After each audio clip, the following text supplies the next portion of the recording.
ప్రపంచంలో అత్యంత సంపన్నుడు బిల్ గేట్స్. ఇప్పుడు ఆయనకున్న $200 బిలియన్ వెల్త్లో 99% ప్రపంచానికి చేస్తున్నాడు. ఆయన చనిపోయే లోపు అది ప్రపంచానికి వెళ్ళిపోవాలని ఆయన కోరుకుంటున్నాడు. ముఖ్యంగా ఆఫ్రికా ఖండంలో చాలా దేశాలు పేదరికంతో ఉన్నాయి. వాళ్ళ సంపద కోసం, ముఖ్యంగా అక్కడ హెల్త్ ఎడ్యుకేషన్ కోసం నా $200 billion fortune, majority of the fortune దానికి ఖర్చు పెట్టేస్తానని ఆయన చెప్తున్నాడు అనమాట. ఇక్కడ ఆఫ్రికా ఖండంలో ప్రతి మదర్ డెలివరీ సేఫ్గా ఉండాలి. బేబీస్ ఎవరైతే పుడతారో వాళ్ళు 5th బర్త్డే ప్రాపర్గా చేసుకోవాలి. అంటే పుట్టిన పిల్లలు బతుకుండాలి. అంతేకాదు కిడ్స్ ప్రాపర్గా నరిష్ అవ్వాలి, వాళ్ళకి ఫుడ్ దొరకాలి, న్యూట్రిషన్ దొరకాలి, and infectious diseases తగ్గిపోవాలి.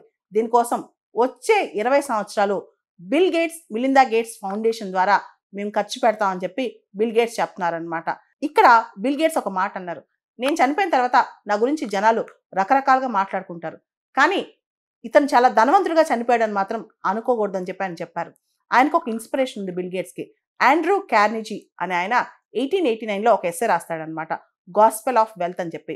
The man who dies thus rich dies disgraced. అంటే తన సంపద అంతా తన దగ్గర ఉంచేసుకొని చనిపోవడం అనేది చాలా బాధాకరమైన, అవమానకరమైన చావు అని అర్థం అనమాట. అలా కాకుండా హోర్డ్ చేసుకోకూడదు వెల్త్. చనిపోయేలోపు మనం ఏదైతే సంపాదించామో అది ప్రపంచానికి ఇచ్చేయాలి, మానవాళి మంచి కోసం ఇచ్చేయాలి, తోటి జనాల కోసం, వాళ్ళు ఎవరైతే కష్టపడుతున్నారో వాళ్ళ జీవితాలు బెటర్ అవడం కోసం మన సంపద పంచాలని చెప్పి ఆండ్రూ కార్నెగీ చెప్తారనమాట. ఆయన ఇన్స్పిరేషన్తో బిల్ గేట్స్ కూడా తన సంపదలో 99% ప్రపంచానికి ఇస్తున్నాడంట. తనకి, తన కుటుంబానికి, తన పిల్లలకి కేవలం 1% ఉంచుకుంటారనమాట. బిల్ గేట్స్ మాత్రమే కాదు, వారెన్ బఫెట్ కావచ్చు, అదేవిధంగా స్టీవ్ జాబ్స్ వాళ్ళ వైఫ్ రీసెంట్గా చెప్పారనమాట. స్టీవ్ జాబ్స్ చనిపోయారు కదా, యాపిల్ ఫౌండర్, వాళ్ళ వైఫ్ చెప్పారు, నాకున్న ఫార్చ్యూన్, మా ఆయన సంపాదించి ఇచ్చిన సంపద నేను ఉంచుకోను, ఖచ్చితంగా నేను ప్రపంచానికి ఇచ్చేస్తాను, నా పిల్లలకు కూడా ఇవ్వనని చెప్పి ఆవిడ చెప్పేశారనమాట.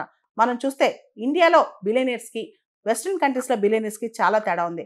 వెస్ట్రన్ కంట్రీస్లో మనం చూస్తే కనుక బిలియనీర్స్ వారెన్ బఫెట్ కావచ్చు, లేకపోతే మార్క్ జూకర్బర్గ్ కావచ్చు, స్టీవ్ జాబ్స్ వాళ్ళ వైఫ్ కావచ్చు, ఇప్పుడు బిల్ గేట్స్ కావచ్చు, వీళ్ళందరూ కూడా వాళ్ళ సంపదలో సింహభాగం, అంటే మెజారిటీ ఆఫ్ ద మనీ ఫిలాంథ్రపీకి, ముఖ్యంగా ప్రపంచంలో ఏములున్నా వాళ్ళకి ముక్కు ముఖం తెలియకపోయినా వాళ్ళ ఆఫ్రికా ఖండంలో ఉన్న చిన్నపిల్లల ఆరోగ్యం కోసం కానీ, తల్లుల ఆరోగ్యం కోసం కానీ, ఇలా గొప్ప గొప్ప వాళ్ళు అమెరికాలో బిల్ గేట్స్ లాంటి వాళ్ళు ఖర్చు పెడుతున్నారనమాట. వాళ్ళ వెల్త్లో ప్రధాన భాగం వాళ్ళకే ఇస్తున్నారు. మనం చూస్తే భారతదేశంలో టాటాస్ ఎవరైతే ఉన్నారో వాళ్ళు గొప్ప ఫిలాంథ్రపిస్టులు. 70% వాళ్ళ వెల్త్ కూడా ఇలా ఫిలాంథ్రపిక్ యాక్టివిటీస్కి వెళ్తూ ఉంటారు అనమాట.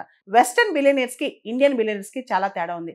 ఇండియన్ బిలియనీర్స్ ఎవరైతే వేల లక్షల కోట్లు ఉంటాయో వాళ్ళందరూ కూడా వాళ్ళ పిల్లలు వారసులుగా ప్రకటిస్తారనమాట. కానీ వెస్టర్న్ కంట్రీస్ అలా కాదు. ఉదాహరణకి బిల్ గేట్స్ తన పిల్లలకి ఏమి ఇవ్వనని, దాదాపు ఓన్లీ 1% మ్యాక్సిమం ఇస్తే తన సంపదలో 1% ఇస్తానని చెప్పాడనమాట. ఇండియాలో చూస్తే కనుక తాతలు, తండ్రులు ఆస్తులు సంపాదిస్తే వాటి కోసం వాళ్ళని చంపేసే పిల్లలు కూడా ఉన్నారు, ఆస్తులు ఎక్స్పెక్ట్ చేసే పిల్లలు ఉన్నారు, తల్లిదండ్రులు కూడా వాళ్ళకి మాత్రమే చెందాలని ఆలోచించే తల్లిదండ్రులు ఉన్నారు. కానీ వెస్టర్న్ బిలియనర్స్ అలా కాదు. స్టీవ్ జాబ్స్ పిల్లలు కానీ, బిల్ గేట్స్ పిల్లలు కానీ, ఇలా చాలా మంది, వారెన్ బఫెట్ పిల్లలు కానీ ఎవరు కూడా వాళ్ళ పేరెంట్స్ ఆస్తులకు వారసులు అని చెప్పి వాళ్ళు డిక్లేర్ చేసుకోలేదు. పేరెంట్స్ కూడా డిక్లేర్ చేయలేదన్నమాట. వాళ్ళ సమాజం నుంచి తీసుకున్నాం, సమాజానికి ఇచ్చేద్దాం అనే సంకల్పంతో వెస్టర్న్ బిలియనర్స్ ఉన్నారనమాట.